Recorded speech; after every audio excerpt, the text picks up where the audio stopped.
দেখব 10 অধ্যায় 3 পদ। খুব সুন্দরভাবে একটি বিষয় এখানে রয়েছে, আমরা এখানে দেখতে চাই। একটি পদ আমি পাঠ করে দিতে চাই, প্রত্যেকের মুখ শুরু হয়ে। আমি যিশু নামে পাঠ করছি। তোমরা যাও, দেখো কেন্দুয়াদের মধ্যে যেমন মেষশাবক, তদ্রূপ তোমাদিওকে প্রেরণ করিতেছি। আবারও পাঠ করে দিচ্ছি। তোমরা যাও, দেখো কেন্দুয়াদের মধ্যে যেমন মেষশাবক, তদ্রূপ তোমাদিওকে প্রেরণ করিতেছি। আমেন। ইহাই প্রভু বাক্য, প্রভুর জয় হোক। আমরা ছোট্ট একটু প্রার্থনা করি। জীবন্ত প্রভু, তোমার গৌরব করি প্রভু। প্রভু দয়াময়, সুন্দর সুযোগ করে দিয়েছো তোমার বাক্যের তলদেশে আসার জন্য প্রভু। তোমার যে শাস্ত্রের যে একটি পদ আমরা পাঠ করেছি, লোকলিখিত সুসমাচার, 10 অধ্যায় 3 পদ প্রভু, এর আলোকে অনেক গভীর গভীর তাৎপর্য রয়েছে প্রভু। আমরা যতই এটা নিয়ে নাড়াচাড়া করবো প্রভু, ততই গভীর গভীর বিষয় আমরা জানতে পারবো প্রভু। এই মুহূর্তে প্রভু, তুমি যে বিষয়টি আমাদেরকে জানাতে চাও, বুঝতে সাহায্য দান করো প্রভু, যেন প্রভু সেই বিষয়টি আমাদের বাস্তবিক জীবনে সঠিকভাবে প্রয়োগ করতে পারি। আমাদের সঙ্গে থাকো, সঙ্গে চলো। ভুল ত্রুটি অযোগ্যতা ক্ষমা করো। প্রার্থনা ত্রাণকর্তা মুক্তিদাতা পরিচিত যিশু তোমার পবিত্র নামে চাই, আমেন। আমরা যদি বর্তমান সময় দেখি প্রেক্ষাপটে, যে কি আমরা সবসময় যারা শক্তিশালী, জগতের বিষয়ে যদি চিন্তা করি, যে শক্তিশালী মানুষ, সব বিষয়ে পারদর্শী, সেই বিষয়কে নিয়ে আমরা সবসময় চিন্তা করি এবং সেই মানুষগুলোকে আমরা ব্যবহার করার চেষ্টা করি। এখানে দেখুন যিশু তার শিষ্যদের কি বলছেন, যে তোমরা যাও।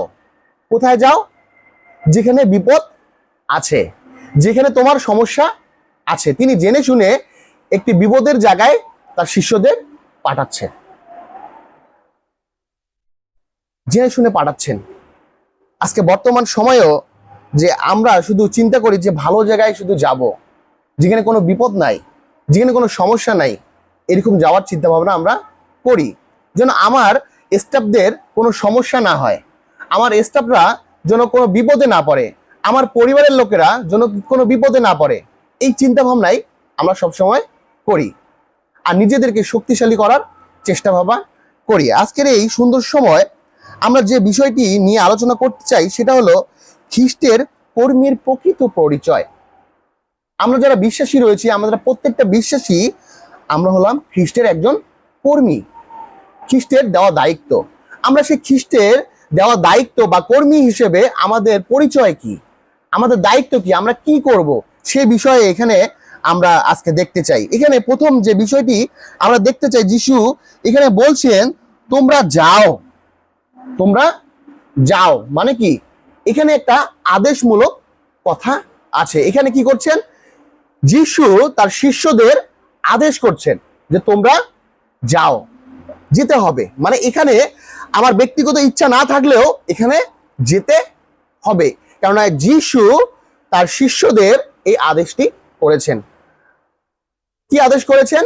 যেন তারা গিয়ে প্রচার করে, তারা গিয়ে প্রচার করে। এখানে যিশু যে বলেছেন, যে আমরা দেখি যে তাদের শিষ্যদের কখনো বলেননি যে তোমার কি সেখানে যেতে ইচ্ছা আছে, তুমি কি যেতে চাও, এরকম কোনো কথা বলেননি।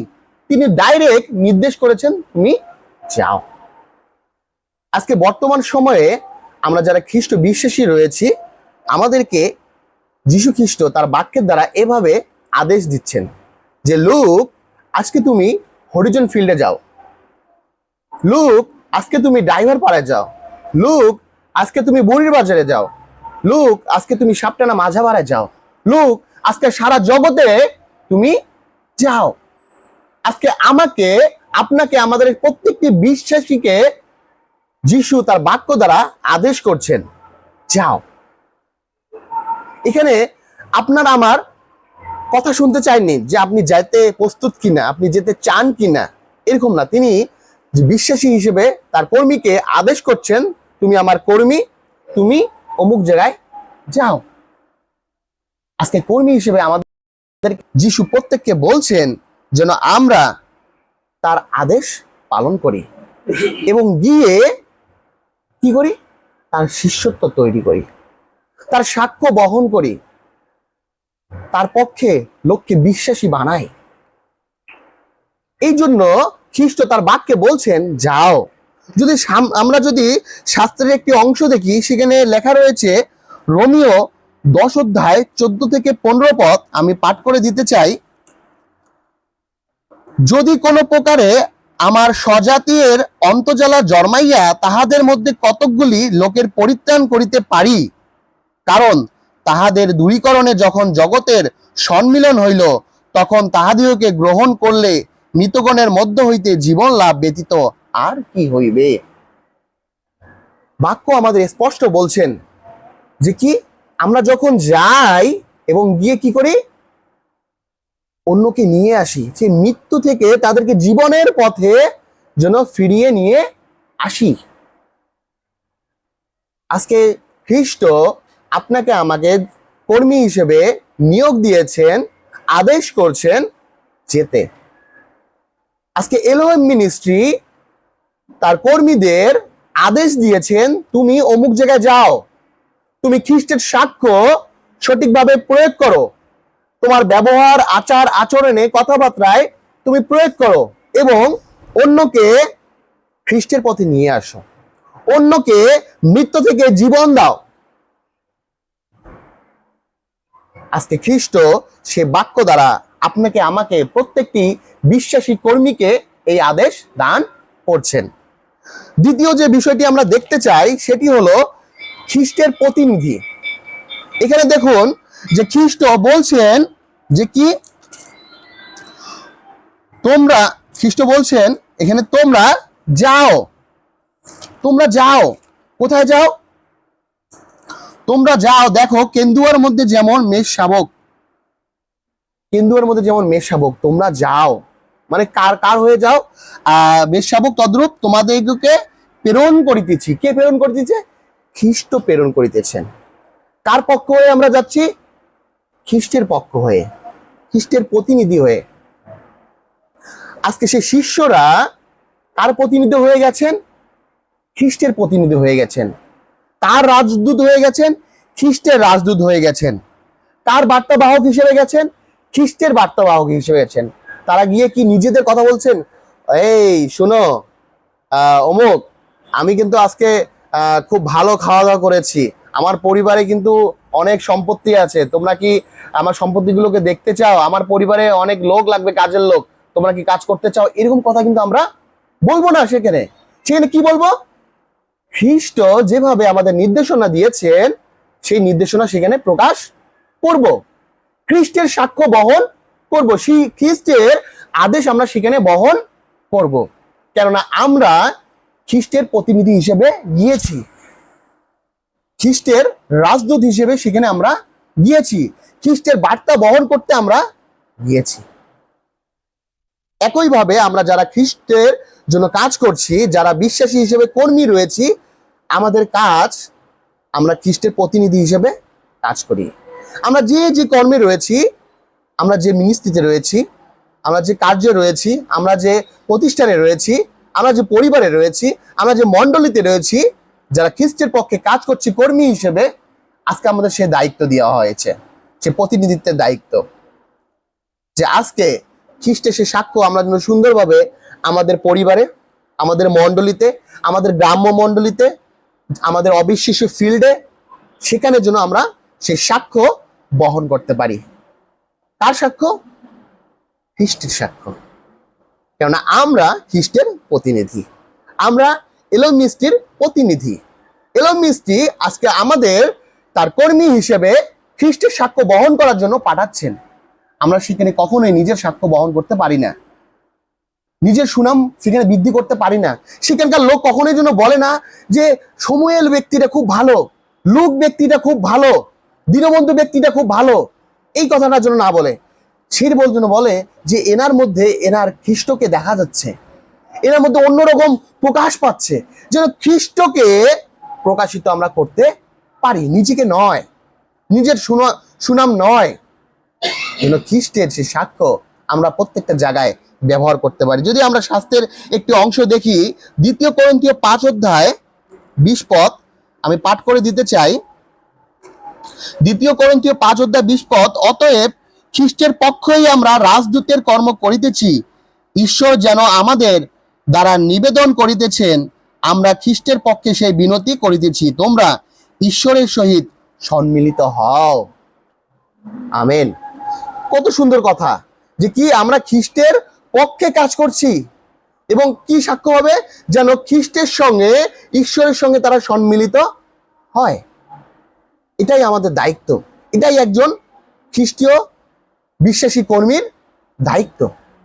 সে তার আদেশ পালন করবে, খ্রিস্টের আদেশ, এবং দ্বিতীয়ত কি, সে প্রতিনিধিত্ব করবে, খ্রিস্টের পক্ষে প্রতিনিধিত্ব করবে। এবং তৃতীয় যে বিষয়টি, সেটা হলো মেষ শাবক। এখানে খুব একটি গুরুত্বপূর্ণ বিষয় দেখুন, যে তোমরা যাও দেখো কেন্দুয়ার মধ্যে যেমন মেষ শাবক। কেন্দুয়া মানে যে নেকড়ে, আমরা সবাই নেকড়েকে চিনি। কি, নেকড়ে খুব আক্রমণাত্মক, যদি মানুষকেও দেখে সে মানুষকেও আক্রমণ করে, ক্ষতিগ্রস্ত করার চেষ্টা করে। সেই নেকড়ের মধ্যে কাকে পাঠানো হয়েছে? মেষ শাবক, মানে মেষকে পাঠানো হয়েছে। একটা মেষ যদি সেই নেকড়ের কাছে যায়, মেষকে খুব তাকে আদর করবে, আসো তোমাকে একটু আদর করে তোমাকে একটু খেতে দেই, এরকম কি চিন্তা ভাবনা করবে নেকড়ে? ও পাইছি রে, কষ্ট না করতে একটা মেষ পাইছি, এটাকে একটু কয়েকটা দিন, এক সপ্তাহ ধরে খাবো। সে মনের মতন চিন্তা করে সেটাকে খাওয়ার চিন্তা ভাবনা করবে। কিন্তু খ্রিস্ট এখানে বলছেন নেকড়ের মধ্যে তোমাকে পাঠানো হইল। আজকে সেই মেষ শাবক এর মতন আমাদেরকে পাঠানো হয়েছে, সেই বিশ্বাসী কর্মীদের পাঠানো হয়েছে। মেষ শাবকের মতন আমাদের হতে হবে। আমি যদি নেকড়ের কাছে গিয়ে নেকড়ের মতন ব্যবহার করি তাহলে হবে না। আমাদের কি করতে হবে? মেষ শাবকের মতন ব্যবহার আচরণ করতে হবে। খ্রিস্ট এটি বলেন। তিনি বলতে পারতেন যে আমি নেকড়ের কাছে পাঠাচ্ছি, তুমি নেকড়ের মতন হবে, আমি মেষ শাবকের মধ্যে পাঠাচ্ছি, মেষ শাবকের মতন হবে, এরকম কিন্তু বলতে পারতেন। কিন্তু না, তিনি বলেননি। তিনি বলেছেন আমি নেকড়ের মধ্যে তোমাকে পাঠাচ্ছি, মেষ শাবকের মতন। তাহলে মেষ শাবকের কি গুণগুলো আমরা দেখি? যদি আমরা মেষকে দেখি, মেষের মধ্যে কি দেখা যায়? একটা নম্রতার প্রকাশ দেখা যায়। আমরা মেষের মধ্যে কি দেখি?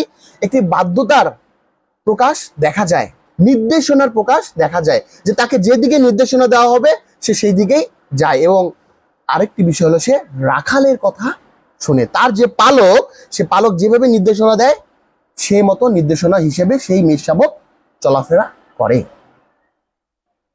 আজকে ঈশ্বর খ্রিস্ট তার কর্মী, বিশ্বাসী কর্মীদের তিনি এভাবেই তার জীবন ধারণ করতে বলেছেন, যেন আমরা প্রত্যেকে কি রকম হই? মেষ শাবকের মতন হই। আমাদের জীবনে সে মেষ শাবকের প্রতিচ্ছবি যেন ফুটে উঠে, মেষ শাবকের প্রতিচ্ছবি যেন অন্যরা দেখতে পায়। তাই বাক্য আমাদের এই বিষয়ে বলতে চাই। প্রথম পিতর আমরা দেখতে চাই, প্রথম পিতর তার 2 অধ্যায় 21 থেকে 23 পদ আমি পাঠ করে দিতে চাই। প্রথম পিতর তার 2 অধ্যায় 21 থেকে 23 পদ আমি যিশুর নামে পাঠ করে দিচ্ছি। কারণ তোমরা ইহা নিমিত্ত আহত হইয়াছ, কেননা খ্রিস্ট তোমাদের জন্য দুঃখ ভোগ করিলেন, এই বিষয়ে তোমাদের জন্য এক আদর্শ রাখিয়া গিয়াছেন, যেন তোমরা তাহার পদচিহ্নের অনুগমন করো। তিনি পাপ করেন নাই, তাহার মুখে কোনো ছলও পাওয়া যায় নাই। তিনি নিন্দিত হইলেন, প্রতিনিন্দা করিতেন না, দুঃখ ভোগ কালে তর্জন করিতেন না, কিন্তু যিনি ন্যায় অনুসারে বিচার করেন তাহার উপরে ভার রাখিতেন। আমেন। কত সুন্দর কথা। আজকে বর্তমান সময়েও যদি আমরা যাই, যারা কোনো প্রতিনিধি হিসেবে যদি আমরা কোথাও যাই, তখন কি, যদি আমাদের স্বার্থে আঘাত লাগে আমরা কি করি? উল্টা তাকে মাইর দিয়ে দেই, উল্টা তাকে খারাপ ভাষায় আঘাত করি। এটা আমাদের স্বভাব চরিত্রের মধ্যে হয়ে গেছে। কেউ যদি আমাদের খারাপ ভাষায় গালি দেয়, আমরাও তাকে চেষ্টা করি খারাপ ভাষায় গালি দিতে। কেউ যদি আমার ক্ষতি করে, তো উল্টো আমরাও ক্ষতি করার চেষ্টা করি। কিন্তু খ্রিস্ট এখানে নিজেকে প্রকাশ করে দিয়েছেন যে তাকে এত যন্ত্রণা দেওয়া হয়েছে যে তিনি তার প্রতিবাদ করেননি। তাকে দুঃখ দেওয়া হয়েছে, তিনি প্রতিবাদ করেননি। এবং তিনি বলেছেন তার আদর্শ তিনি আমাদের দেখিয়ে গেছেন, যেন আমরা তার আদর্শ অনুসারে চলাফেরা করি। তিনি সেই মেষ ছিলেন, যে মেষ অনুসারে তিনি চলাফেরা করেছেন, সেই মেষ আমাদেরকেও হতে বলছেন বর্তমান সময়, যেন আমরা সে মেষ হিসেবে আমরা আমাদের দায়িত্ব পালন করি। আমাদের মধ্যে অনেক দুঃখ আসতে পারে, আমাদের মধ্যে অনেক জ্বালা আসতে পারে, আমাদের মধ্যে সংকট আসতে পারে, সমস্যা আসতে পারে, যেন আমরা তার প্রতিবাদ না করি। আজকে আমরা যেন প্রতিবাদ না করি, আমাদের প্রতিবাদ করতে নিষেধ করা হচ্ছে এই শাস্ত্রের অনুসারে। কেননা খ্রিস্ট তিনি তার চরম উদাহরণ দেখিয়ে গেছেন। পরের যে বিষয়টি সেটি হলো যে নেকড়ে, আমরা নেকড়ের যে ভূমিকাটা আমরা দেখতে পারি যে নেকড়ের কাছে সে মেষশাবককে পাঠানো হয়েছে।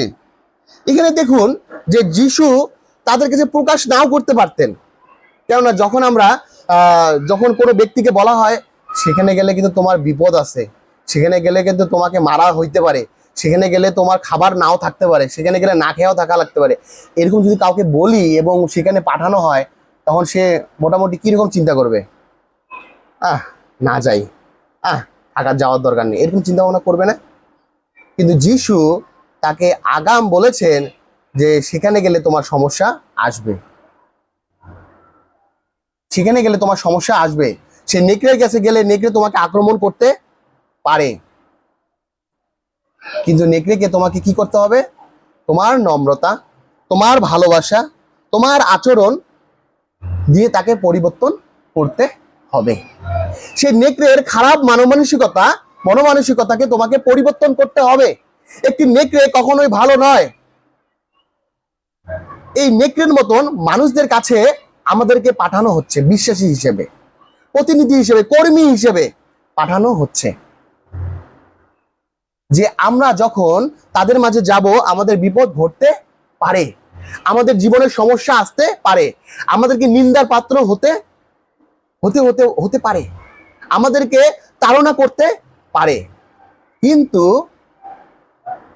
আমাদের সেই কাজটি করতে হবে কিভাবে? আমাদের আচার আচরণ, আমাদের ব্যবহার, আমাদের কথাবার্তা, আমাদের সিদ্ধান্ত দ্বারা সেই নেকড়েকে পরিবর্তন করতে হবে। সেই নেকড়ের মতন স্বভাবের মানুষকে পরিবর্তন করতে হবে। তাই বাক্য আমাদেরকে বলেন দ্বিতীয় তিমথিওতে বলছেন তার 3:12 আমি পাঠ করে দিতে চাই। আর যত লোক ভক্তিভাবে খ্রিস্ট যিশুকে জীবন ধারণ করিতে ইচ্ছা করে, সেই সকলের প্রতি তাড়না ঘটিবে। সেই সকলের প্রতি কি হবে? তাড়না ঘটিবে। আজকে আপনি আমি যখন সেই খ্রিস্টের কর্মী হিসেবে সেই প্রচার করতে যাচ্ছি, সাক্ষ্য বহন করতে যাচ্ছি, এটা মনে রাখতে হবে যে আমাদের প্রতি কি আসতে পারে? তাড়না আসতে পারে। আমরা গেলাম আমাদেরকে মাংস দিয়ে ভাত খেতে দিবে এমন আশা করা যাবে না। আমরা গেলাম আমাদেরকে যে বসতে দিবে এমন আশা করা যাবে না। সেরকম পরিস্থিতি নাও আসতে পারে, আমাদের মনের মতো নাও হতে পারে, কেননা নেকড়ের মধ্যে আমাদেরকে পাঠানো হচ্ছে। আজকে খ্রিস্ট আমাদের আগাম জানিয়ে দিচ্ছেন যে এই সমস্যা হবে, তাড়না আসবে, কিন্তু আমরা যেন তাহা সহ্য করি। আমরা যেন আমাদের ব্যবহার, আচার আচরণ দ্বারা তাদেরকে পরিবর্তন করি।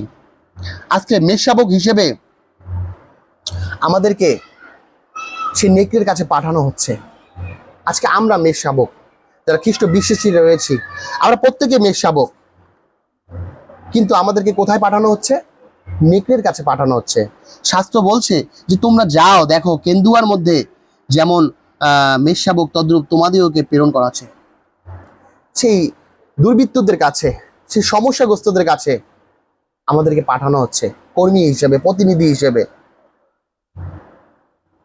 আজকে যখন আপনি আমি সেখানে যাচ্ছি খ্রিস্টের সাক্ষ্য বহন করতে, খ্রিস্টের প্রতিনিধিত্ব হয়ে, খ্রিস্টের রাজদূত হিসেবে, একজন মেষশাবক হিসেবে, তখন আমাদের দায়িত্ব কি করা? তাদের মধ্যে প্রকাশ করা আমাদের ব্যবহার, আচার আচরণ, সৎ ব্যবহার, আমাদের ভালো কাজ, আমাদের সত্যতা, আমাদের প্রেম, আমাদের পবিত্রতা, এগুলো তাদের মধ্যে প্রকাশ করা উচিত। আমাদের ব্যবহার দ্বারা যেন সেগুলো প্রকাশিত হয়।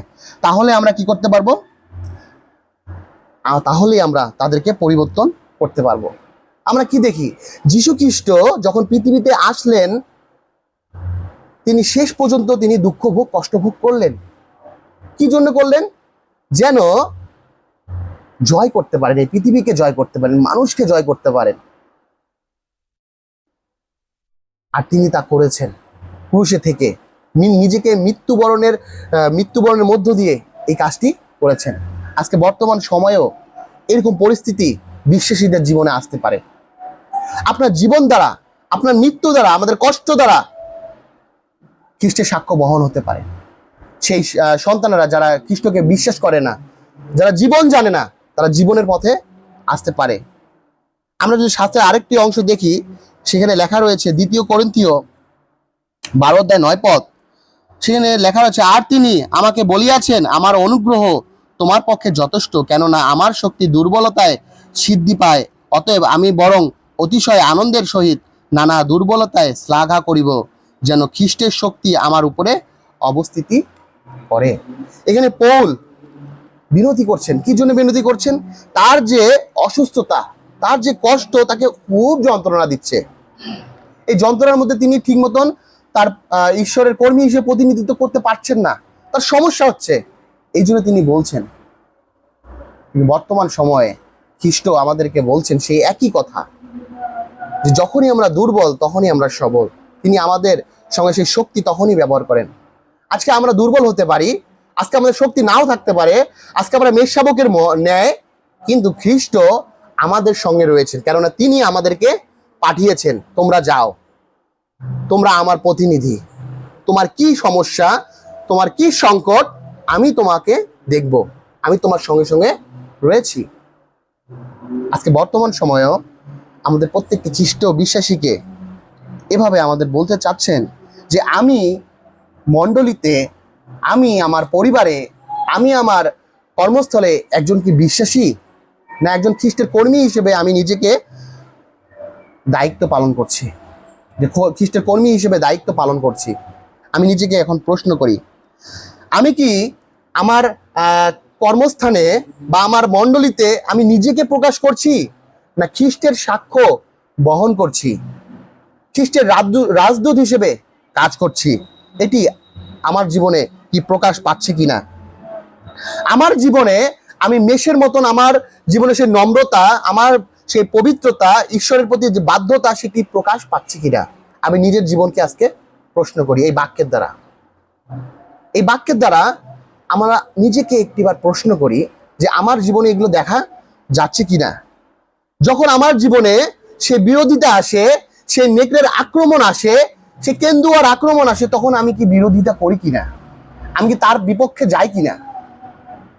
যদি না গিয়ে থাকি, তাহলে একজন আমি খ্রিস্টের কর্মী হিসেবে সঠিকভাবে কাজ করছি। আর যদি গিয়ে থাকি, তাহলে আমি ঠিক মতন কাজ করছি না, খ্রিস্টের সেই মেষশাবকের মতন আমার জীবন ফুটে উঠছে না।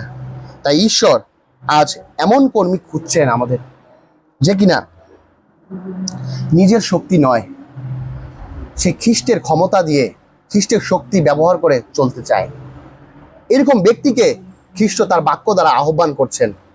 তিনি চান যেন এরকম ব্যক্তি আসে এবং তিনি এরকম ব্যক্তিকে ব্যবহার করতে চান। যাও, আমি তোমাকে কেন্দ্রের মধ্যে পাঠাচ্ছি। কি জন্যে? আমার প্রতিনিধিত্ব করার জন্য, আমার রাজদূত হিসেবে পাঠানোর জন্য। একরকম মেষশাবক হয়ে তুমি আমার পক্ষে যাও।